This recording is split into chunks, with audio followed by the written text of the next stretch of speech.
یہ کہہ کر اس نے لوفرانہ انداز میں آنکھ ماری اور ایک فحش اشارہ کیا تھا۔ کمینے، کتے! احمد تو جیسے پاگل ہوا تھا۔ خون پی جاؤں گا تیرا، چیر کر کتوں کے آگے ڈال دوں گا جو اب تو نے کوئی گھٹیا بات کی۔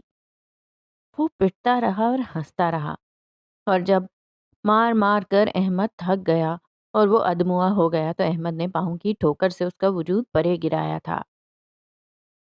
وہ چند لمحے گرا ہانپتا رہا، اور احمد کو جب یہ اندازہ ہو گیا کہ وہ اپنے پیروں پر اب کھڑا نہیں ہو سکتا تو وہ مڑ گیا۔ وہ مڑا ہی تھا کہ نظر پھر سے ہنسنے لگا، اور یوں ہی ہنستے ہنستے اس نے ایک نہایت ہی غیر موزوں بات ختیجہ کے حوالے سے کہی تھی۔ ختیجہ کٹ کر رہ گئی، چاقو اس کے ہاتھ سے گر گیا اور وہ منہ چھپا کر رونے لگی۔ احمد ابھی تک ساکت کھڑا تھا اور اس کے کانوں میں وہ ہنسی کی کری آواز گونجتی تھی۔ اس کے جبڑے بھینچ گئے، کنپٹی کی رگیں ابھر آئیں، ہاتھ کی مٹھیاں اتنی سختی سے بند کی تھیں کہ سرخی جھلکنے لگی۔ اس نے جھک کر ختیجہ کے پاؤں میں گرا چاقو اٹھایا۔ احمد نہیں! ختیجہ نے سراسیما ہو کر کہا۔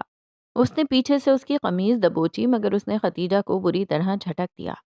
پاؤں کی ٹھوکر سے نظر کو سیدھا کیا، اس کے سینے پر گھٹنا رکھتے ہوئے چاقو اس کے نرخرے پر رکھ دیا۔ ذرا پھر سے بولنا، میں نے سنا نہیں۔ کیا تم نے کچھ کہا؟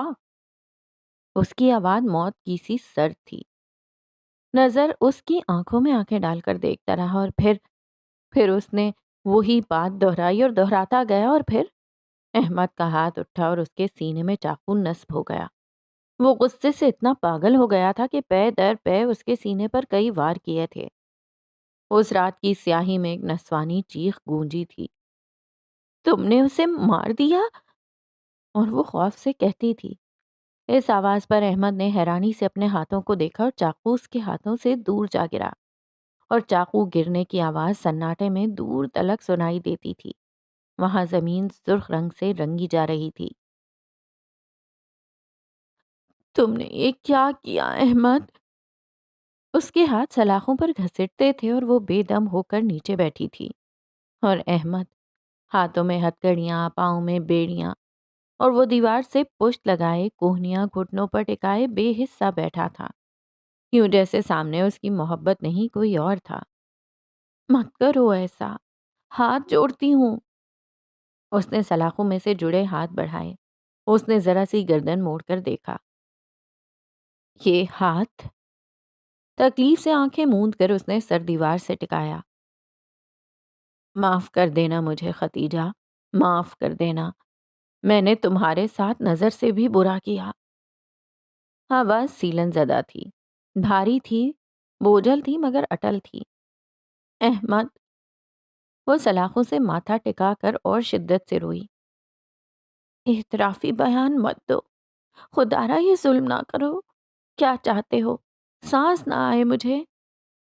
وہ چپ رہا۔ احمد میں پکار رہی ہوں، تم سن رہے ہو؟ اس کا وجود بے حس و حرکت تھا، پلکوں میں لرزش تک نہ تھی۔ احمد! اس نے ہاتھ بڑھا کر اسے چھونا چاہا مگر وہ اس کی پہنچ سے دور تھا۔ ختیجہ کا دل پھٹ گیا۔ اس کا رونا، اس کی آواز، اس کی آہ فریاد، اس کا پیار، کچھ بھی تو اس پر اثر نہ کر رہا تھا۔ وہ چند لمحے سسکیاں بھرتے اس کے چہرے کو تکتی رہی اور پھر بولی، جانتے ہو تم باپ بننے والے ہو؟ اس کے ہونٹ کانپے تھے۔ اس نے ایک دم آنکھیں کھولی اور مڑ کر ختیجہ کو دیکھا، اور جب دیکھا تو کیسی حسرت ان آنکھوں میں دم مارتی تھی، تڑپتی تھی، یوں جیسے شعلہ بجھنے سے پہلے پھڑپڑاتا ہے، ایسے جیسے کوئی زندہ رہنے کی شدید خواہش رکھتا ہو مگر موت کے شکنجے میں ہو۔ پہلی بار آنسو اس کی آنکھ سے پھسل کر اس کی ٹھوڑی سے ٹپکا تھا، اور وہ دونوں ایک دوسرے کو یک ٹک تکتے تھے۔ وہاں ایک نار تھی جو بھڑک رہی تھی، اور اب کے کون سا وجود اس کا ایندھن بننے جا رہا تھا؟ کون سا؟ احمد کے گھر والے چاہتے تھے کہ اس کیس کو سیلف ڈیفنس کا رنگ دیا جائے اور احمد بھی یہی بیان دے، اور یہاں آ کر سب کچھ غلط ہو گیا، غلط سے بھی زیادہ غلط ہو گیا۔ احمد اپنا جرم قبول کرنا چاہتا تھا۔ وہ جانتا تھا کہ یہ سیلف ڈیفنس نہیں تھا، وہ یہ بھی جانتا تھا کہ اللہ بھی یہ بات جانتا تھا، تو کل کو جب سوال ہوگا تو وہ کیا جواب دے گا؟ نہیں، نہیں، نہیں، وہ اپنی زندگی کے بدلے جہنم کی آگ نہیں خرید سکتا تھا۔ نہیں، ختیجہ کے لیے وہ یہ نہیں کر سکتا تھا۔ اس نے اشتعال میں آ کر قتل کیا تھا۔ وہ مشتعل تھا اور اس کے سامنے ایک نہتہ آدمی تھا۔ بھلے وہ اس کے قتل کے ارادے سے ہی آیا تھا مگر اس وقت وہ نہتہ تھا۔ اسے کفارہ ادا کرنا تھا، خود کو پاک کرنا تھا۔ اسے دوزخ کا ٹکٹ نہیں خریدنا تھا۔ اسے تبھی ختیجہ کا خیال کرنا چاہیے تھا کہ جب وہ نظر کے سینے پر چڑھا بے دردی سے چاقو کے وار کر رہا تھا۔ اسے تب ختیجہ کا خیال کرنا چاہیے تھا۔ اسے تب خیال نہیں آیا تھا تو اب بھی نہیں آنا چاہیے۔ وہ کیسا تکلیف بھرا دل لے کر مرے گا۔ او خدا، کیسا تکلیف بھرا دل۔ اس کا بچہ، ختیجہ، او خدایا، وہ ان دونوں کو کیا دے کر جا رہا تھا؟ کیا؟ جیسے ہی وہ گھر میں داخل ہوئی، ماں جی تیر کی طرح اس کی طرف بڑھی تھیں۔ ختیجہ، مانا احمد! اور اس نے آنسو بھری آنکھوں کے ساتھ نفی میں سر ہلایا تھا۔ ماں جی حق و دق رہ گئی تھیں۔ اور پھر بے غیرت، کمینی، رذیل، تیری وجہ سے ہوا یہ سب کچھ۔ نہ تو ہوتی نہ یہ سب ہوتا۔ تیری وجہ سے میرا گھبرو جوان پتر جیل میں پڑا ہے۔ تیری وجہ سے اس نے قتل کیا۔ اسے نہیں، تجھے موت آنی چاہیے۔ وہ دونوں ہاتھوں سے اسے پیٹ رہی تھیں اور وہ چپ چاپ ان سے مار کھائے جا رہی تھی۔ کہتی ہے مانا نہیں۔ ارے تیری مان مار کر ہی تو ان حالوں کو پہنچا ہے میرا بچہ۔ زندہ نہیں چھوڑوں گی میں تجھے، کتی۔ آپ کے ہاتھ اس کے گلے پر تھے۔ وہ مزاحمت نہیں کر رہی تھی، بس اکھڑے اکھڑے سانس بھرتی جا رہی تھی۔ ماں جی! ساجدہ چیخ کر آگے بڑھی۔ چھوڑ دیں، چھوڑ دیں اسے، اللہ کا واسطہ ہے چھوڑ دیں۔ وہ ان کا ہاتھ اس کی گردن پر سے ہٹانے کی کوشش میں ناکام ہو رہی تھی اور خدیجہ کا چہرہ لال ہو رہا تھا، اس کا دم گھٹ رہا تھا، مگر وہ سوچتی تھی اچھا ہے وہ مر جائے۔ ماں جی چھوڑ دیں، یہ امید سے ہے۔ اور ماں جی کا منہ کھلا، پھر ہاتھ میکان کے انداز میں ڈھیلے ہوئے۔ ساجدہ نے ترنت اسے پیچھے گھسیٹا۔ وہ بے دم ہو کر لڑکھڑا گئی تھی۔ میرے احمد مرتضیٰ کا بچہ! ماں جی بے آواز بڑبڑائیں اور پھر سر پر ہاتھ رکھ کر رونے لگیں، اور ان کا رونا ایسا تھا کہ جیسے کافور کی مہک اس کے گھر کے در و دیوار سے لپٹ کر پھیل رہی ہو۔ آخری خواہش پوچھی گئی تھی، اور یہ زندوں سے تو نہیں پوچھی جاتی نا۔ اس نے کہا بیوی سے ملنا چاہتا ہوں۔ وہ اس دن کے بعد نہیں آئی تھی۔ وہ جانتا تھا کہ یہ ناراضگی نہیں تھی، یہ دکھ تھا، غم تھا۔ وہ اسے اس حال میں نہیں دیکھ سکتی تھی، وہ جانتا تھا، اور آخری خواہش کو تو پورا کرنا ہی ہوتا ہے نا۔ اس کی بیوی جیل آنے پر آمادہ نہیں تھی۔ وہ گھر کیا آیا تھا، سمجھو قیامت ساتھ لایا تھا۔ وہ کمرے سے باہر نہیں نکلی، گھر کے در و دیوار سمٹ رہے تھے، وہ اس کے وجود کو کچل کر رکھ دینے کے درپے تھے۔ وہ ایک کونے میں سکڑی سمٹی سانسوں کو گنتی، آنکھیں زور سے میچے بیٹھی تھی۔ اندھیرا چھا رہا تھا، دیواریں اس کے اوپر آ رہی تھیں۔ وہ دونوں ہاتھوں سے انہیں روکنا چاہتی تھی مگر ہاتھ بے جان تھے۔ خدیجہ! کسی نے اس کے سر پر ہاتھ رکھا، ہتکڑیاں جھنجھنا اٹھیں۔ تکلیف کی ایک شدید لہر اس کے پیٹ کے نچلے حصے سے اٹھ کر معدے تک آئی تھی۔ اس نے سر نہیں اٹھایا اور مضبوطی سے دونوں گھٹنوں کو جکڑ لیا تھا۔ وہ ساری عمر اسی ایک ہاتھ کے لمس تلے گزار دینا چاہتی تھی۔ وہ لمس زندہ تھا، مردہ تن میں پھونکی جانے والی حرارت تھی۔ خدیجہ، ایک دفعہ اپنا چہرہ دیکھ لینے دو، ایک دفعہ۔ وہ ملتجی ہوا، اس نے سر اور گھٹنوں میں چھپایا۔ اس کا بدن کانپ رہا تھا، دیواریں جیسے لمحہ بلمحہ سرک رہی تھیں۔ وہ ٹس سے مس نہ ہوئی اور ہتکڑیاں ایک دفعہ پھر جھنجھنا اٹھیں۔ اب کی بار سر سے ہاتھ ہٹا۔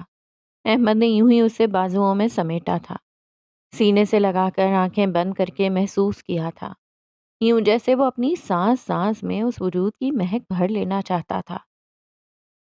مجھے معاف کر دینا، معاف کر دینا۔ میری بیٹی کو بتانا کہ اس کا بابا اس سے بہت پیار کرتا ہے۔ اسے میری قبر پر لانا اور کہنا کہ تمہارا باپ قاتل ضرور تھا مگر اس نے کفارہ بھی بھرا تھا۔ وہ مزید مجرم نہیں رہا تھا، وہ موت سے بھی نہیں ڈرا تھا۔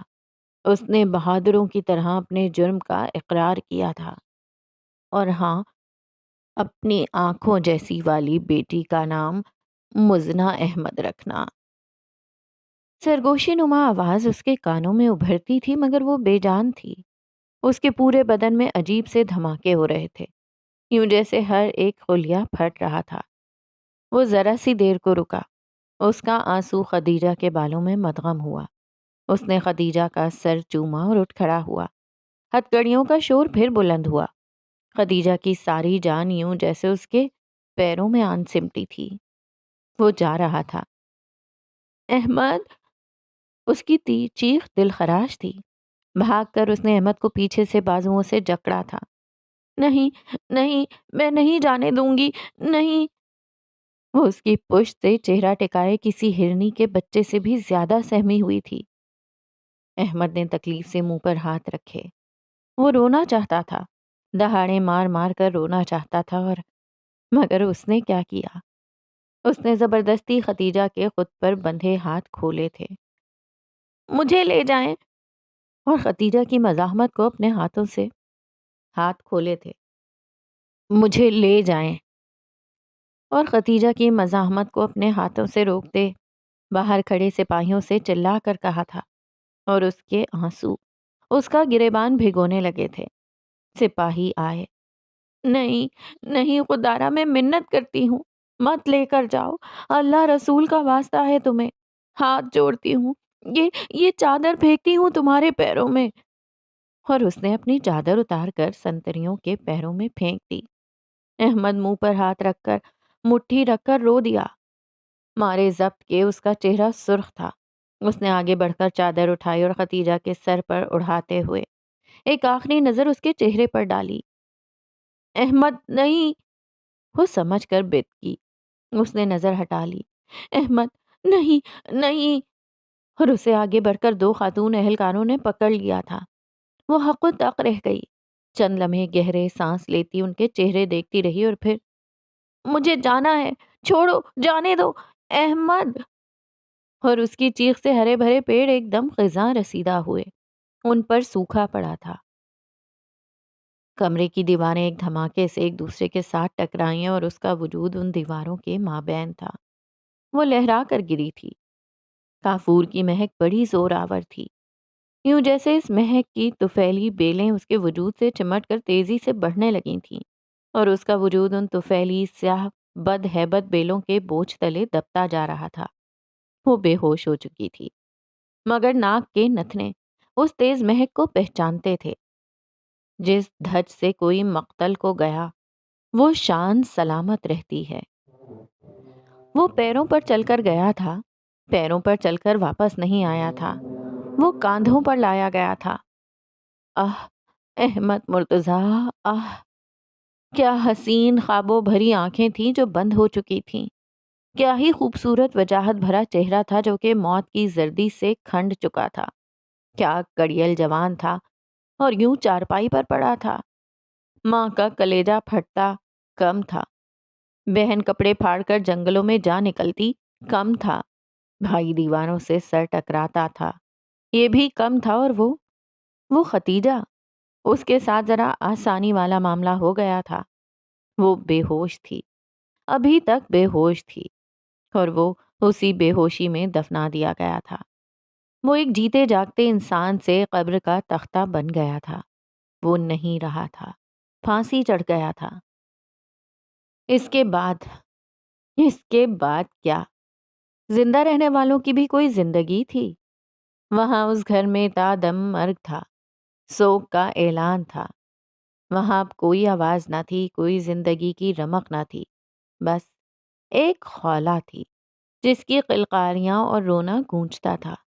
وہ زندگی نہیں، کابوس تھی، وہاں ہر دم کافور کی مہک دھمال ڈالتی تھی، یوں جیسے کوئی اور مرنے والا ہو، یوں جیسے کسی اور کے وجود کو کافور کی آکاش بیلیں گرفت میں لینے والی ہوں۔ کھا گئی، مار گئی میرے بچے کو، تجھے میں کتے کی موت ماروں گی۔ وہ ماں جی سے پٹ رہی تھی اور پٹتی جا رہی تھی۔ اسے ماں جی کے سامنے نہیں آنے دیا جاتا، مگر جانے کیسے آج ختیجہ سامنے آ گئی تھی۔ کمینی بے غیرت کتی، کھا گئی۔ وہ اب اسے ٹھڈے مار رہی تھیں۔ ماں جی، ماں جی! ساجدہ دوڑتے ہوئے آئیں، اپنے وجود سے اپنے ہاتھوں سے اسے بچانے لگیں۔ ماں جی، احمد مرتضیٰ کا بچہ ہے، اسے نقصان ہوگا ماں جی۔ وہ بلکتی تھیں، اور جس کا بچہ تھا اسے پرواہ ہی نہیں تھی۔ وہ ہوش و خرد سے بیگانہ زمین پر ہاتھوں کے بل گری تھی۔ گالوں کی ہڈیاں اندر دھنس چکی تھیں، ہونٹوں پر پپڑی جمی تھی، نقاہت اتنی کہ وہ آنکھیں بھی نہیں کھول سکتی تھی۔ وہ کھاتی ہی نہیں تھی۔ یہ ساجدہ ہی تھیں جو مجبوراً نوالا نوالا گھونٹ گھونٹ کھانا مایا اس کے حلق سے نیچے اتارتی تھیں۔ وہ تو جیسے کوئی روبوٹ تھی جو جیسا کہتا کر لیتی۔ اس کے سارے رنگ کھو چکے تھے، ساری حسیات سن ہو چکی۔ اسے درد محسوس ہوتا نہ تکلیف۔ اس کے ناخن خطرناک حد تک سفید ہو چکے تھے۔ خون کی شدید کمی تھی اور اس کا وقت نزدیک تھا۔ سر کے بالوں سے لے کر پیر کے انگوٹھے تک وہ پسینے میں بھیگی ہوئی تھی۔ وہ اپنے چہرے، گردن کی پشت اور جسم پر آیا پسینہ لکیر کی صورت بہتا محسوس کر سکتی تھی۔ اتنا پسینہ کہ اس کی پلکوں پر بھی نمی کے قطرے موجود تھے۔ اسے سانس نہیں آ رہی تھی۔ وینٹیلیٹر پر ہونے کے باوجود سانس نہیں آ رہی تھی، اور ہر 2 سیکنڈ پر اسے ایک لمبی سانس کھینچ کر تنفس کے عمل کو بحال رکھنا پڑ رہا تھا۔ اس نے آہستگی سے پلکیں جھپکیں۔ منظر دھندلا سا تھا، کچھ لوگ تھے، کچھ آوازیں۔ اس نے ایک اور لمبی سانس کھینچی۔ سب کچھ گڑمڑ ہو رہا تھا، سب کچھ۔ گہری گہری سانس لیتے ہوئے وہ اپنی پلکوں کو بند ہونے سے روک رہی تھی، مگر غنودگی زور آور تھی۔ وہ نیم بے ہوشی کی سی کیفیت تھی، یا پھر شاید وہ مر رہی تھی۔ اس نے پھر سے پلکوں کو جھپکا، اور اب کی بار وہ انہیں کھول نہ سکی تھی، مگر اس سے پہلے اس نے کسی کے رونے کی آواز سنی تھی۔ اس کے ہونٹ بنا آواز ہلے تھے۔ اس کا ذہن تاریکی میں ڈوبتا چلا گیا اور اسے محسوس ہوا جیسے اس کے جسم کو کسی اندھی گہری تاریک کھائی میں پھینک دیا گیا ہو۔ اور پھر یکدم روشنی ایک دھماکے کی سی صورت پھیلی تھی، آنکھوں کو چندھیا کر رکھ دینے والی روشنی، اور پکچر جیسے ریوائنڈ ہونے لگی تھی۔ دور کہیں، بہت دور کسی پاتال میں، یا شاید کسی گہری قبر میں دفن ماضی میں، ایک جوان نسوانی ہنسی گونجی، اور اس نے خوشبو محسوس کی، دل فریب بے حد بھلی سی خوشبو، اس کی خوشبو۔ تم آ گئے؟ اس نے رخ موڑے بنا کہا، اور اس کی آواز یوں گونجتی تھی کہ جیسے کسی گنبد میں گونجتی ہے۔ وہ حیران ہوا۔ تمہیں کیسے معلوم ہوا؟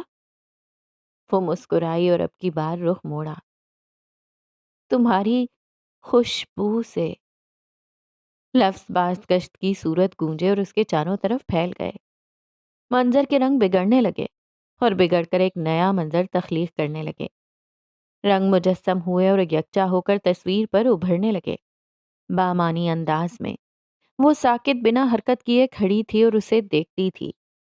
اس کی آنکھوں میں موجود جذبہ اتنا خوبصورت، اتنا پرشدت تھا کہ نظر ہٹتی نہ تھی، آنکھ جھپکتی نہ تھی۔ پھر اس نے ہاتھ بڑھایا اور اس کی آنکھوں پر رکھ دیا۔ وہ بے اختیار مسکرایا۔ اس نے ہاتھ ہٹایا نہ تھا۔ یہ کیا ہے؟ وہ پوچھتا تھا۔ تاب کہاں سے لاؤں؟ اور جواب سرگوشی کی صورت گونجتا تھا۔ وہ ہنس پڑا، ایک قہقہا لگا کر، اور پھر جیسے سفید سچے موتیوں کی کوئی لڑی ٹوٹ سی گئی تھی، اور وہ دونوں ہنستے تھے، کھن کھنا کھن، کھن کھن کھن۔ منظر دھواں بنا تحلیل ہوا، سب رنگ اڑ گئے، اور اب وہاں صرف ایک رنگ تھا، صرف ایک رنگ، سرخ رنگ، خون، بھل بھل بہتا خون۔ ایک زوردار نسوانی چیخ رات کی تاریکی میں گونجتی چلی گئی۔ تم نے اسے مار دیا؟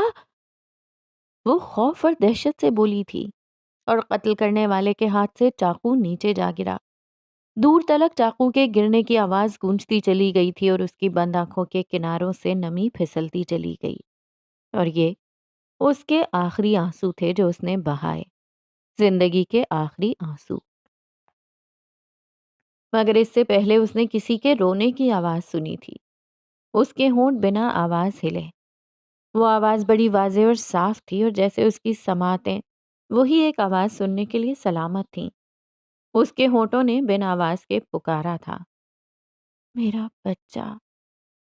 اور پھر وہ اپنے بچے کو دیکھ بھی نہ سکی تھی، چھونا تو دور کی بات، وہ محسوس تک نہ کر سکی، اور اس کا ذہن تاریکی میں ڈوبتا چلا گیا، یوں جیسے اس کے جسم کو کسی اندھی گہری تاریک کھائی میں پھینک دیا گیا ہو۔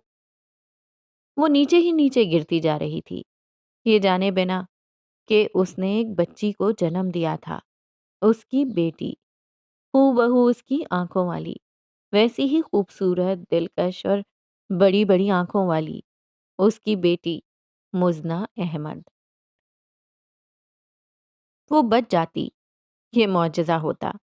اسے احمد کے پاس جانا تھا، چلی گئی، اسے سکون مل گیا تھا، اس کا عذاب کم کر دیا گیا تھا۔ ساجدہ نے مزنہ کو یوں سینے میں بھینچا کہ جیسے وہ ان کے وجود کا حصہ تھی۔ ابھی چند ہی ساعتوں پہلے آپریشن روم میں جانے سے پہلے اس نے ساجدہ کا ہاتھ پکڑ کر کہا تھا، میری مزنہ آپ کے حوالے۔ کتنا یقین تھا نا اسے اپنے مرنے کا۔ وہ انہی کی دوسری بیٹی تھی۔ مزنہ پیدا ہونے سے پہلے ہی اپنے لیے ہمدردی کا ووٹ حاصل کر چکی تھی۔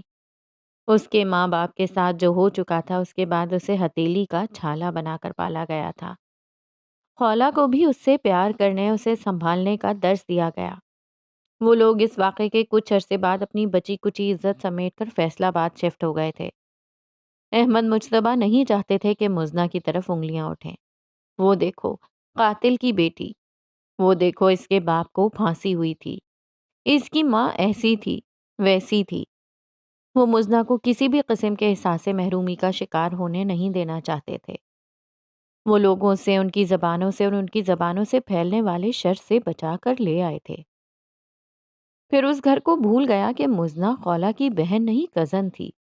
وہ ایک گھر میں، ایک جگہ، ایک ہی معیار پر پروان چڑھی تھیں۔ وہ تایا کو ابو اور ساجدہ کو امی کہتی تھیں۔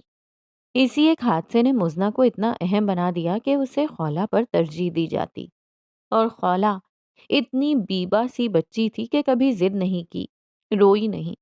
اس نے کبھی عام بچوں کی طرح رد عمل ظاہر نہیں کیا۔ صبر جیسے اسے اوپر سے پلا کر اتارا گیا تھا۔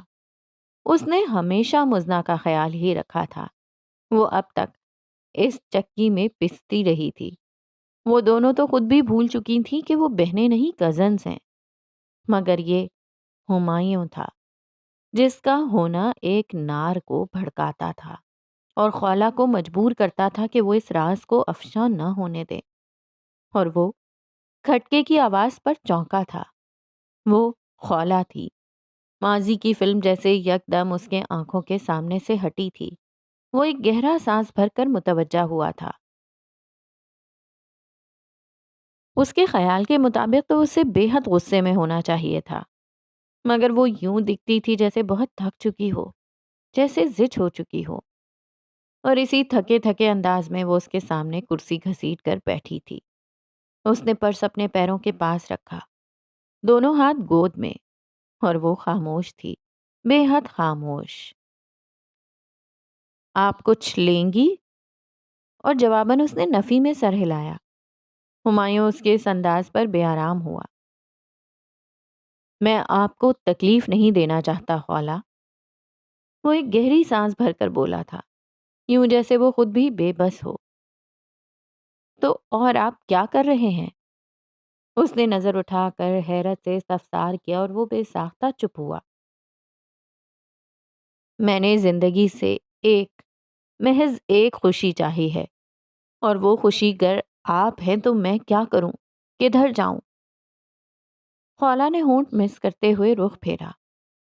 بہرحال، وہ کوہنیاں ٹیبل پر رکھتے ہوئے ہاتھ ایک دوسرے میں پھنسائے اس کی طرف متوجہ ہوئی۔ میں یہاں آپ کے پروپوزل کا جواب دینے آئی ہوں ہمایوں صاحب۔ آپ اگر دنیا کے آخری شخص بھی ہوئے تو تب بھی، آئی ریپیٹ، تب بھی آپ میری چوائس نہیں ہوں گے، ہرگز بھی نہیں۔ لہجہ تلخ، انداز کرخت۔ میں جانتا ہوں، ہمایوں ترنت بولا۔ تو تیکھے چتون اور تیکھے ہوئے۔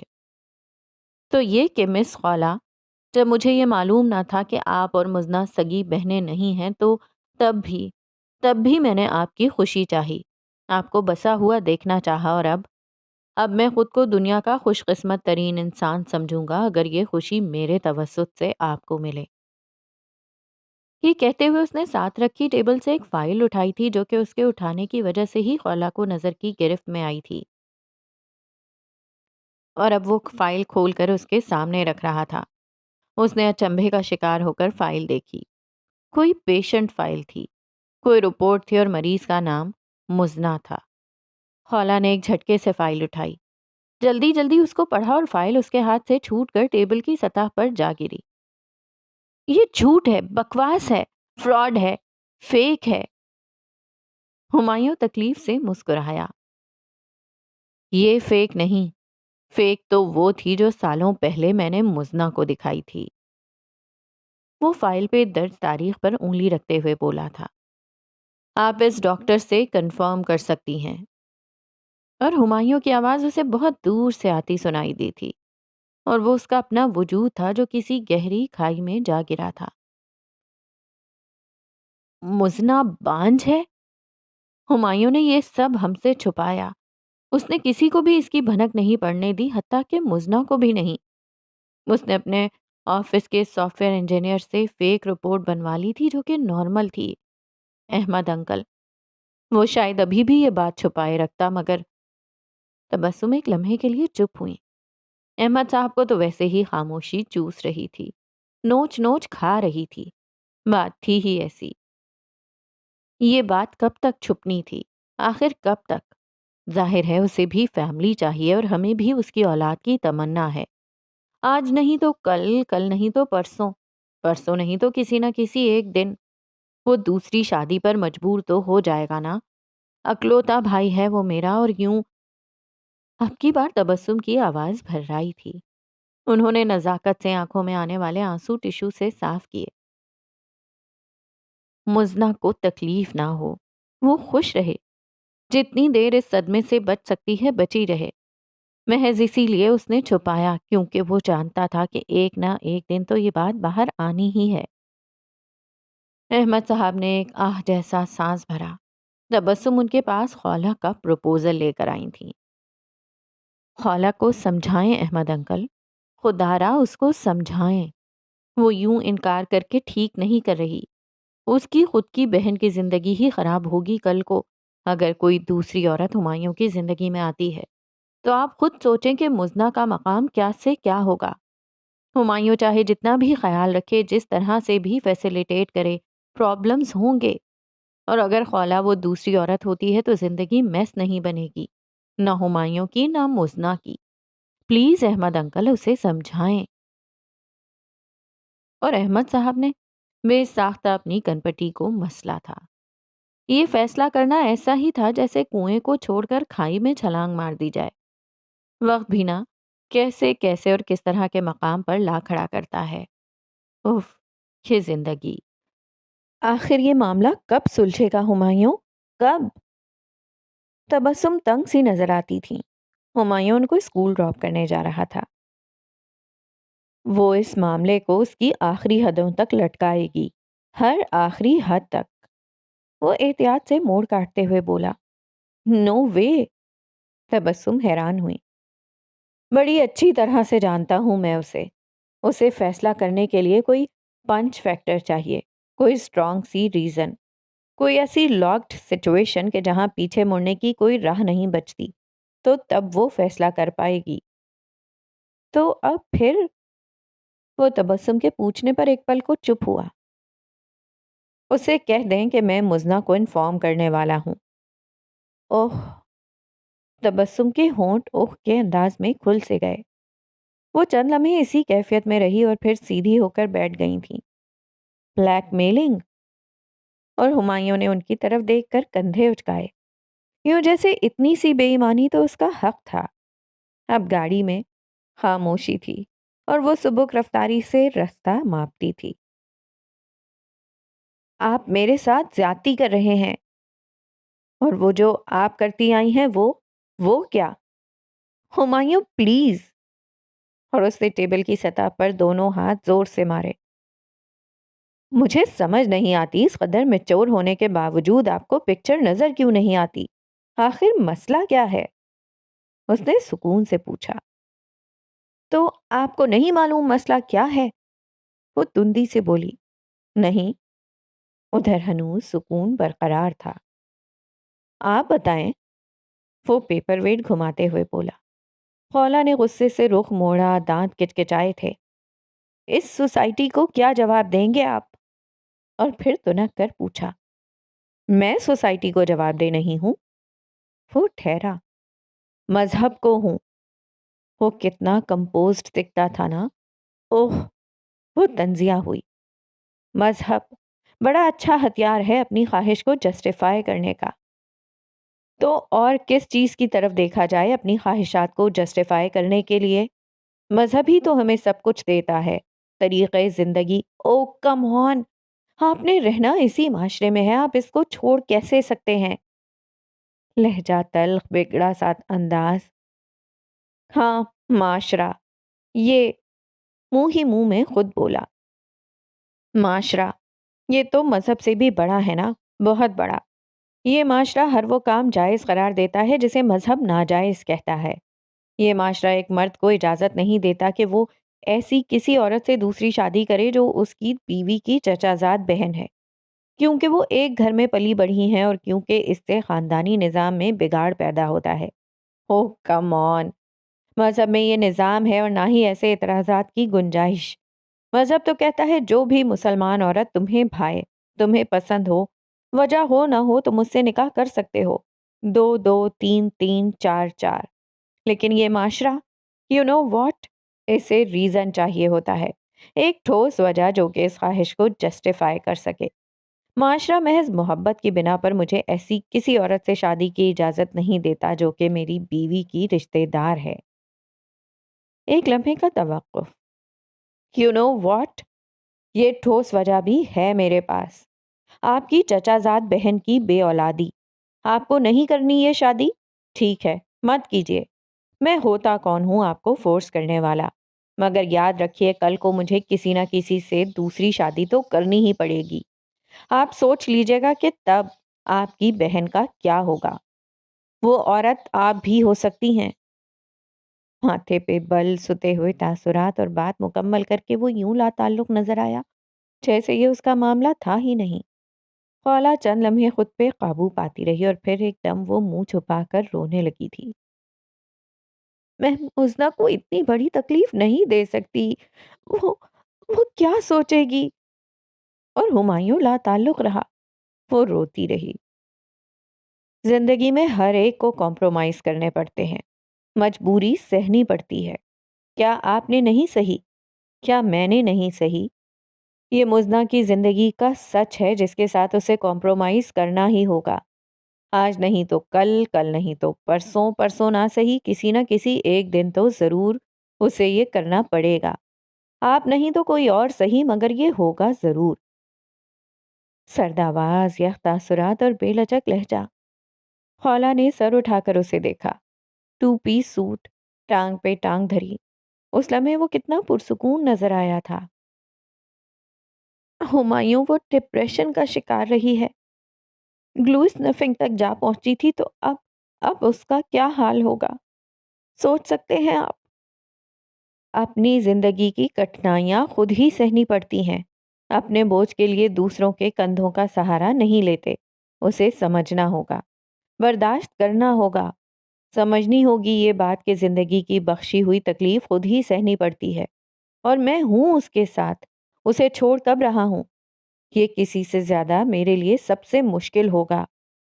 لیکن Humayun, I loved you, isn't it enough؟ وہ ایک دم اس کی بات کاٹ کر سلگ کر ٹیبل پر ہاتھ مار کر بولا۔ خولا نے ترنت سختی سے ہونٹ بھینچے، آنسو ٹھہر سے گئے۔ وہ اب کے خوف سے اسے تکتی تھی اور پلک تو وہ بھی نہ جھپکتا تھا۔ اور پھر خولا نے منہ پر ہاتھ رکھا، آنکھوں میں نمی پھر سے امڑ آئی اور وہ منہ پہ ہاتھ رکھ کر الٹے قدموں وہاں سے بھاگ آئی تھی۔ ایک اور رات اپنے پیروں میں اس کے لیے تکلیف باندھ کر لائی تھی، اور یہ تکلیف اسے نچاتی تھی۔ ہونٹ خشک، بال بکھرے ہوئے، کندھے پہ دھرا دوپٹہ جس کا ایک پلو زمین کو سلام کرتا تھا، آنکھیں کھنچی ہوئی، اور وہ اس بات سے بے خبر تھی کہ وہ چلتی ہے۔ کمرے میں گھٹن تھی، بہت ساری گھٹن، اتنی کہ اسے ہوا چاہیے تھی، آکسیجن چاہیے تھی، بہت ساری، ڈھیر ساری، اتنی کہ وہ کھل کر سانس لے سکے اور پھر ساری عمر کے لیے وہ ہوا، وہ آکسیجن اپنے پھیپھڑوں میں بھر لے، اور اس کے بعد کبھی، ہاں کبھی بھی وہ اس گھٹن کا شکار نہ ہو سکے۔ دونوں ہاتھ کھڑکی کے پٹ پہ مارتے ہوئے اس نے پٹ کھولے تھے۔ باہر اندھیرا تھا، اماوس کی رات سکون سے سانس لیتی تھی۔ میری رات کا چاند ہے کہ نہیں؟ اس کے ناک کے نتنے پھڑ پھڑائے۔ آئی لوڈ یو، کسی نے کان میں آ کر سرگوشی کی تھی۔ اس نے اذیت سے آنکھیں بند کی، پلکوں پہ نمی لرزی، دل کو کسی نے مٹھی میں جکڑا۔ یوں مت کرو ہمایوں، یوں مت کرو۔ ایک بے بس سی بڑبڑاہٹ لبوں پر پھیلی تھی۔ میں جہانگیر، اور یہاں پہ آ کے وہ رک گئی، ساکت ہو گئی، سانس بھی کہیں رک کر ٹھہر سی گئی۔ وہ چند لمحے اسی کیفیت میں رہی اور پھر کرنٹ کھا کر مڑی تھی۔ اس نے ایک جھٹکے سے الماری کے پٹ کھولے، ہاتھ مار کر کچھ تلاش کرتے ہوئے بہت سی چیزیں نیچے گرائیں اور بالآخر جہانگیر کی تصویر برآمد کرنے میں کامیاب ہو گئی تھی۔ اس نے تصویر نکالی، دونوں ہاتھوں میں پکڑا، ایک ٹرانس کی سی کیفیت میں بیڈ تک آئی اور گرنے والے انداز میں ڈھہ پڑی تھی۔ تو اسے جہانگیر کا چہرہ یاد کرنے کے لیے اب تصویر کا سہارا لینا پڑے گا۔ تو اب سے اسے ایسا کرنا پڑے گا کیا؟ ہاتھوں کی گرفت تصویر پر مضبوط ہوئی اور اس نے کچھ خوفزدہ ہو کر تصویر کو سینے میں بھینچا تھا۔ تو کیا وہ کمزور پڑ رہی تھی؟ وہ ایک نا آسودہ عورت تھی، اور آسودگی باہیں کھولے اسے پکارتی تھی، بلاتی تھی، اور وہ تھی کہ پیر دلدل میں دھسائے کھڑی تھی۔ تمہیں یہ پروپوزل قبول کر لینا چاہیے۔ اور باپ کے منہ سے یہ بات سن کر اس کا منہ سرخ ہوا تھا۔ ابو پلیز، کیا پلیز؟ ہاں کیا پلیز؟ کیوں خود کی زندگی خراب کرنے پر تلی ہوئی ہو خولا؟ اور خولا نے ان کا بے بس لہجہ تکلیف سے سنا۔ وہ چند لمحے ہونٹ بھینچے چپ رہی۔ آپ مزنا کی وجہ سے زور دے رہے ہیں نا ابو، ہے نا؟ اور پھر بھرائی ہوئی آواز میں مدھم سا بولی تھی۔ احمد صاحب زخمی سا مسکرائے۔ نہیں، صرف تمہارے لیے، اب کی بار صرف تمہارے لیے۔ بہت خوش رکھے گا وہ تمہیں، اتنا کہ سارے دکھ، ساری زندگی کی اذیتیں بھول جاؤ گی، اتنا تو میں دیکھ ہی سکتا ہوں۔ اور وہ حیرانی سے انہیں تکتی رہ گئی۔ پر کیا سزا ہے یہ بھی، کبھی ایک بیٹی بے اعتبار کرتی ہے تو کبھی دوسری۔ ایک گہری سانس بھر کر وہ گھٹنوں پر ہاتھ رکھتے ہوئے اٹھے۔ میرا یقین کرو، میں اب کی بار صرف اور صرف تمہارا بھلا چاہتا ہوں خولا بچے، صرف تمہارا بھلا۔ اور پھر اس کا سر تھپ تھپا کر کہتے ہوئے وہ وہاں سے چلے گئے تھے۔ خولا نم آنکھوں سے ان کی پشت تکتی رہ گئی تھی۔ کیوں اور کمزور کرتے ہیں ابو، کیوں؟ وہ سر کو دونوں ہاتھوں سے تھامتے ہوئے بڑبڑائی تھی۔ ٹھک ٹھک ٹھک، کیل پر ہتھوڑی کی لگی ضرب سماعتوں پر گراں گزر رہی تھی، مگر احمد صاحب خاموشی سے اس کے کمرے کی دہلیز پر کھڑے اس کو یہ کام کرتا دیکھتے رہے۔ آواز یکدم بند ہوئی۔ وہ نیچے اتری، ابو کو دیکھ کر ٹھٹکی اور پھر بیڈ پر رکھا فریم اٹھایا اور اٹھا کر دیوار پر آویزاں کر دیا۔ اسے جہانگیر کا چہرہ یاد رکھنا تھا، بھولنا نہیں تھا۔ وہ اس کی بیوہ تھی، اسے یہی یاد رکھنا تھا۔ نیچے اتر کر وہ مصروف سے انداز میں چیزوں کو اپنے ٹھکانے پر رکھنے لگی۔ ابو خاموشی سے اسے تکتے رہے اور اب کے یوں خاموشی سے تکنا اسے الجھن میں ڈالتا تھا۔ وہ جھنجھلائی اور پھر مڑ کر ان تک آئی۔ کیا بات ہے ابو؟ نرم مگر ستا ہوا لہجہ۔ تبسم آئی ہیں۔ مدھم مگر تھکا ہوا لہجہ۔